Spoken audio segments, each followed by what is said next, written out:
Along with many other people, I use an Apple Mac Mini as a home theatre PC. It's a job that it's ideally suited for.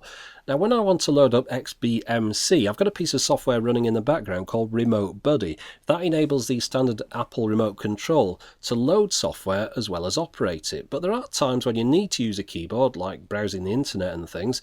And for those, I use the Apple Bluetooth keyboard and Magic Trackpad. But these things aren't ideally suited for using on the knee like this. So what I do instead, I've got this piece of equipment called the Magic Wand from 12 South. This holds both devices together as one solid block, enabling you to use it on your knee.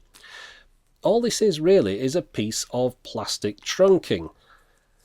Now mine's a little bit worn out. I've had it a couple of years. It's lost a foot or two, so I'm looking for something to replace it. And there's also another problem with it. The power button here for the keyboard is hidden inside the device when it's assembled, so you can't actually turn the power for the keyboard off, and I'm burning through batteries a little bit too quickly for my liking. There's another issue as well. The buttons for the Magic Trackpad are actually the feet, and they need to rest on a hard surface like this so that when you press it down they click. And they can't do that when you're using it on your knee. There is a solution, of course. You can turn on tap to click in the settings, and it works fine doing that, but it's not ideal. The construction leaves a bit to be desired as well. This piece of plastic here slides in down the middle and slides out when you don't want it to, and there's supposed to be a bit of rubber in the top there that the vacuum swallowed years ago. So there's a lot of room for improvement. What we really need is something that's more like a tray that holds both these things together and enables me to get to that power button in the middle. Well, it just so happens that that thing exists, and this is it. It's the Clique from Henge. So I'll just show you how it operates. Well, it's one big solid piece of plastic that holds both devices together. As you can see on the bottom here, it's got the rubber feet in all the appropriate places, and it's quite solid and well made. Now there's the button on the end there to turn the power off to the Magic Trackpad, and then there's the one in the middle which will operate the power button on the keyboard. As you can see here, it just moves that little piece of plastic in and out when you slide it there, so we'll see if that works when we get it assembled. So let's put the things in it. We'll start off with the keyboard first of all.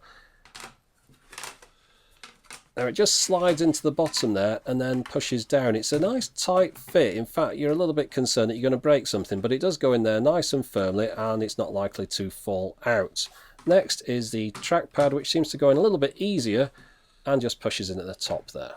And there you go. That's it fully assembled. Now let's see how these power buttons work. So let's get it flipped over and have a look at it. Oh, by the way, nothing falls out when you flip it over. I was just demonstrating that there. Let's press those buttons.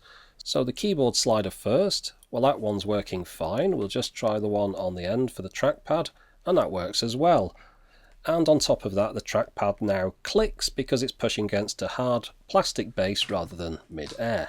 So there you go, that's the Clique from Henge. There's not much more I can say about it. It just does its job really well. Now, if you want to get hold of one of these, you can go to hengedocs.com, and in the US they're about $25, and in the UK they're about £25.